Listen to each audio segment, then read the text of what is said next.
আলহামদুলিল্লাহ, নবীনগর বীরগাঁও অবস্থিত নির্মল ভূমিক উপসহকারী কৃষি কর্মকর্তা তত্ত্বাবধানে ভিয়েতনাম নারিকেল বাগান ভিজিট করার জন্য চলে আসলাম।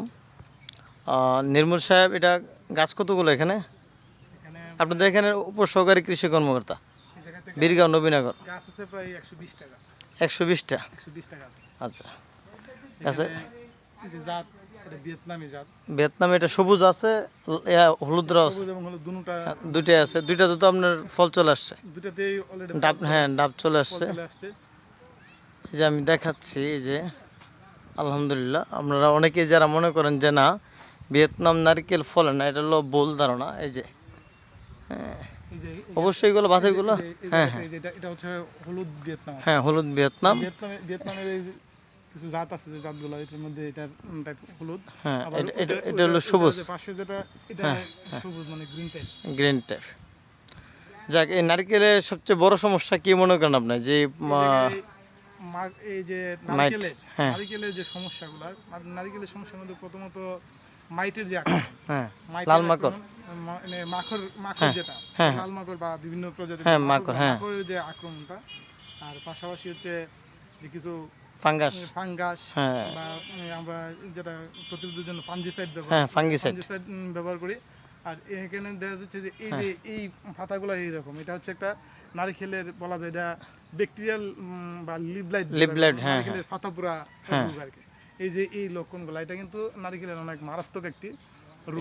এটার কারণে কিন্তু অনেক গাছ মারা যায়, হ্যাঁ, বিষে আক্রমণ হলে অনেক গাছ মারা যাবে, তাদের পড়ে গেছে এরকম মনে হয়। তো অনেক গাছ এখানে তো আলহামদুলিল্লাহ আমার মনে হয় লবণ ইউজ করা প্রয়োজন এখানে, যে গাছের গোড়াতে লবণটা বেশি জরুরি। আপনি অবশ্যই আপনার পরামর্শ দিচ্ছেন, সেই পরামর্শ অনুযায়ী আলহামদুলিল্লাহ ফল চলে আসছে। তো আপনারা এই যে নারকেল বাগান, এটা কি অবস্থা? কৃষক চলে আসছে নাকি? হচ্ছে আমাদের এই বাগানের, হ্যাঁ, আচ্ছা, বাগানের যে উদ্যোক্তা আমাদের আরমান ভাই। ভাইজান ভালো আছেন? হ্যাঁ ভাই, আলহামদুলিল্লাহ ভালো। আপনার বাড়ি এবং ঠিকানাটা সঠিকভাবে একটু বলেন, নাম ঠিকানা পরিচয়। এই আমার গ্রাম হচ্ছে আমতলী, ইউনিয়ন হচ্ছে বীরগাঁও, থানা নবীনগর, জেলা ব্রাহ্মণবাড়িয়া। আচ্ছা, আপনার নাম? আমার নাম হচ্ছে আরমান রুস্তম আরিয়ান। আচ্ছা, পড়াশোনা করেন মনে হয়? হ্যাঁ, পড়াশোনা করি। কোথায় পড়াশোনা করছেন? এই তো বীরগাঁও স্কুল অ্যান্ড কলেজে। আচ্ছা, তো এই নারকেল বাগানের আসলে মূল উদ্যোক্তার কারণ কি? নারকেল বাগান আসলে আমার এক চাচাতো ভাইয়ের। আচ্ছা আচ্ছা, হ্যাঁ। তো আমি নির্মল ভাইকে ইনফর্ম করলাম যে ভাই এই বাগানের অবস্থা মোটামুটি ভালো, কিছুটা মনে হয় খাদ্যর অভাব আছে, ঠিক না? এই জন্য এই ভাইয়ের হেল্প চাচ্ছি আর কি। আচ্ছা, যাক, তো আমরা চলে আসলাম নারকেল বাগানের যাবতীয় পরামর্শ ইনশাল্লাহ।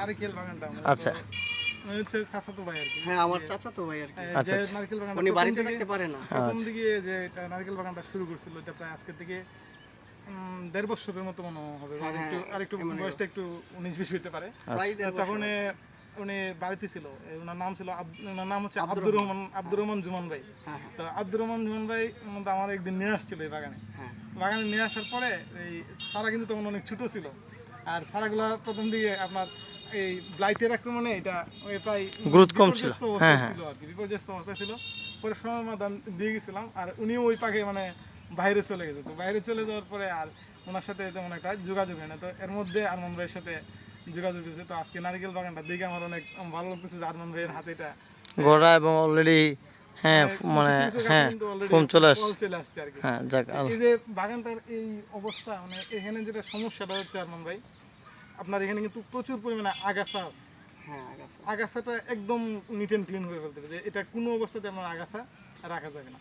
আর একটা বিষয় আপনি লক্ষ্য করেন যে এই নারকেলের যে এই যে কিছু আগাছা জমে আছে, বা ওইদিকে একটু আপনার লক্ষ্য করেন যে এইগুলা, এই যে আগাছাগুলো বা পরিষ্কার না করলে এটার মধ্যে আপনার মাকড়, পাশাপাশি যে পিঁপড়া বাসা করার পরে আপনার নারকেল গাছটারে একবার মানে এটা জীবাণুর কারণে বা বিভিন্ন এটার যে রসালো একটা অবস্থা বা এটা যে একটা সতেজ অবস্থা, এটা নিস্তেজ করে দেবে।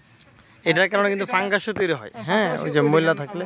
এই যে আমাদের এই যে এগুলা কিন্তু এই যে মাকড়, এই যে এটা কিন্তু এই যে মাকড়ের আক্রমণ, জি, এই যে এইগুলা কিন্তু মাকড়ের কারণে হচ্ছে। মাকড়ের পাশাপাশি আপনার যে আমরা অনেক সময় ধরেন কোনো কিছু যদি পুরা দিই, মানে পুড়ে যায়, তাহলে পুরার যে লক্ষণটা, এই যে এটা কালো যেটা এটা ছায়ের মতো হয়ে যেতেছে। হ্যাঁ, দাগ এটা হয়ে হচ্ছে আপনার ব্লাইটের আক্রমণে মূলত এরকম নারিকেলের একটা ব্লাইট রোগ আছে, এই ব্লাইটের কারণে মূলত আপনার এই পচে যাওয়ার লক্ষণটা। এটার কারণে একসময় আপনার নারকেল গাছ কিন্তু সম্পূর্ণই আপনার শেষ হয়ে যায়, বিলুপ্তি হয়ে যায়। বিলুপ্ত হয়ে যায়। এখন এই মুহূর্তে আপনার জন্য যে পরামর্শটা থাকবে, প্রচুর এই যে আগাছাগুলো আছে সবগুলো আগাছা আপনার পরিষ্কার করতে হবে, মানে একবারে গাছের এই ইয়ে সহ, মানে গাছের আগাছা থেকে ধরে যা মাটির আছে, মধ্যে যা আছে সব মানে টোটালি নিট অ্যান্ড ক্লিন করবে। এটা করার কারণে আপনার যে ফাঙ্গাসের আক্রমণ কমবে, প্লাস মাইটের আক্রমণ কমবে। এটা নিট অ্যান্ড ক্লিন করলে আপনার মাখড় এবং যে ফাঙ্গাস বা ছত্রাক, সহজ ভাষায় ছত্রাক থাকলে কি একটা পচা দেখবেন অনেক সময় বিভিন্ন এই মিষ্টি কুমড়া, চাল হ্যাঁ, কুমড়া পচন এগুলো ধরে যায় পচন আস্তে ধরে, আস্তে। এই পচনটা ধরে। আর পিঁপড়া বা মাকড় থাকলে যে আপনার এগুলো আসবে, ঠিক আছে, নারকেলের পাতা আসবে কিন্তু কিন্তু এগুলো জোরে জোরে জোরে পড়ে জ্বরে যাবে, যাবে। এটা টিকবে না। হ্যাঁ, ঠিক আছে, এরকমই হচ্ছে দেখেন। এই নারকেলের পাতাগুলো কিন্তু ওই যে বিশেষ করে মাইট, হ্যাঁ, মাকড়ের কারণে কিন্তু বেশিরভাগ এই নষ্ট হয়। আমি চাচ্ছি কি যে এই বাগানটা আপনি যেহেতু এখন আছেন, বাড়িতে যেহেতু আছেন, হ্যাঁ। আর যেহেতু জুমান ভাই বা আব্দুর রহমান ভাই বাড়িতে নাই, আপনি যেহেতু দায়িত্ব নিয়েছেন, আমি 24 আওয়ার্স কিন্তু আমি বীরগাঁও ইউনিয়নের ভিতরে আছি। হ্যাঁ, আমি আপনাকে মাঝে মধ্যে দেখি। আপনি যে কোনো সময় বীরগাঁওয়ের এক প্রান্ত থেকে অন্য প্রান্ত যদি দেখেন যে একটু চোখ বলায় যে নির্মল ভাই আছে কিনা এলাকায়, আপনি আমার পাবেন। এছাড়া মনে করেন ফেসবুকে বা গ্রুপে আমার যে কোনো সময় হ্যাঁ, আমি দেখি আপনাকে। আমি মাঠ পর্যায়েও আপনাকে দেখি, অনলাইন অফলাইন সব লাইনে আমি দেখি। আমি এজন্যই তো আপনার কাছে এই যে কোনো সময় আমি আবেদন আছি। করা।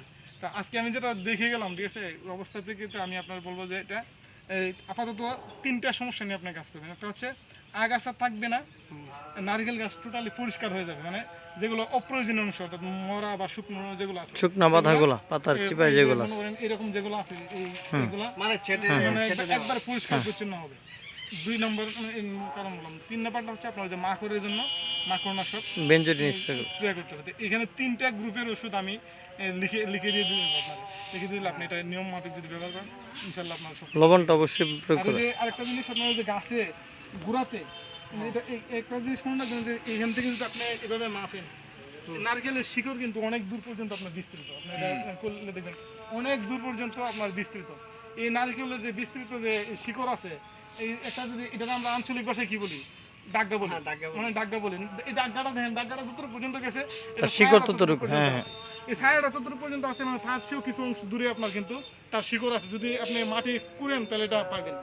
এখন অন্তত পক্ষে এই গাছের গোড়ার থেকে আপনার 3 হাত বা 3.5 হাত দূর দিয়ে একটা রিংয়ের মতো করে রাখবেন, যে এটার ভিতরে কোনো আগাছা জন্মানো যাবে না। বাইরে থাক কিন্তু ওই রিংটার ওই রিংয়ের ভিতরে জন্মানো যাবে না। আর ওইখানে আপনার খাদ্য, এই যে লবণ, খাদ্য যা আছে, অনুখাদ্য, আপনি কিছু লবণ মিক্সার দিয়ে দিবেন, তাহলে গাছগুলো দেখবেন একবারে সতেজ হয়ে যাবে। লবণটা দেওয়ার কারণে আমি বলি, এই আহ, মাটির মধ্যে কোনো মানে খাদ্য অভাব এই মাটির মধ্যে হ্যাঁ, অবশ্যই এটাই আমি মনে করি। খাদ্য দিবেন, পাশাপাশি খাদ্য দিলেই তো হবে না, খাদ্য দিলে হবে। আমার যদি কীটনাশকও দিতে আমার হবে, না, plus কীটনাশক আমি আউট রাখি। আপনি আগাছাগুলো দমন আপনার করতে মনে হবে। করেন একটা তরকারি রান্না করছেন, এই তরকারিটাতে আমরা এখানে কয়জন আছি, 5 জন আছি। আমরা কিন্তু ওই যে আমরা কিন্তু এখানে 5 জন আছি। এখন 5 জনের রান্না করা হয়েছে, যে এখানে আমি চাইলে কি 10 জন বা 20 জন খাইতে পারবো? খাইতে পারবো না। এটা ওই যে পরিপূর্ণ এখানে হবে না। extra যে এখানে যে চতুর্দিকে যে আগাছাগুলো আছে, ওই আগাছাগুলো কিন্তু আমার খাদ্যের মধ্যে ভাগ বসাইবো। এই কারণে আমার প্রথম কাজ হলো যে আগাছাগুলো টোটালি পরিষ্কার করতে হবে। আর আমি কি বললাম যে অন্ততপক্ষে 3 থেকে 3.5 হাতের মতো একটা ওই যে মানে ছাটাই করে একটা রিংয়ের মতো থাকবে, যে এটার ভিতরে কোনো আগাছা থাকবে না। প্রতিটা গাছের জন্য একটা সুটিলাল থাকবো, কি বলছেন, ধরেন আপনার রিং আকার। বুঝতে পারছি, নির্দিষ্ট একটা হ্যাঁ, সীমা হ্যাঁ, দ্বারা থাকে। জি, এটা জি, আপনি এই বোতলটা নামনে দিয়ে দিন, ধরেন এরকম একটা রিংয়ের মতো আপনি একটা দিয়ে দিলেন, হ্যাঁ, এটার ভিতরে একটা আপনার কোনো প্রত্যেকটা গাছের গোড়ার একটা আইতে হ্যাঁ, হ্যাঁ, তার ভিতরে আগাছা থাকবে, আগাছা থাকবে না। তাহলে দেখা গেছে কি আপনার ওই যে গাছের তার টোটাল খাদ্যটা গ্রহণ করতে পারবে। এই খাদ্য আপনার এখানে আমরা জানি কি গাছের পুষ্টি উপাদান, আপনার যেহেতু স্টুডেন্ট মানুষ, গাছের পুষ্টি উপাদান আছে আপনার 18টা পুষ্টি উপাদান যদি কোনো কারণে একটা পুষ্টি উপাদানে ঘাটতি হয়, তাহলে এটা গাছ তার ফল দেওয়ার ক্ষেত্রে ব্যর্থ, মানে সম্পূর্ণ হতে পারে। মানে সম্পূর্ণ হইতে পারে না। এই জন্য আমি চাইবো কি যে এই যে পরিপূর্ণ পরিচয় যেটা আমি এতক্ষণ বললাম, আপনি এটা একটু মেনটেন করে চলবেন, তাহলে দেখবেন আপনার সব কিছু 24 আওয়ার্স, মানে অনলাইন অফলাইন যে কোনো জায়গায় আমার আপনি নক করবেন, আমি হাজির। আমি ওই গতদিন কিন্তু ছিলাম না আর কি, গতদিন না থাকার কারণে আপনার আমি নক দিচ্ছি যে ভাই আমি আসলে অবশ্যই আপনার সাথে জানাবেন। তো ধন্যবাদ ভাই, আপনি আসছেন। জি, তো আশা করি আপনি এই বিষয়গুলো একটু মেনটেন করবেন। হ্যাঁ, বুঝতে পারছি।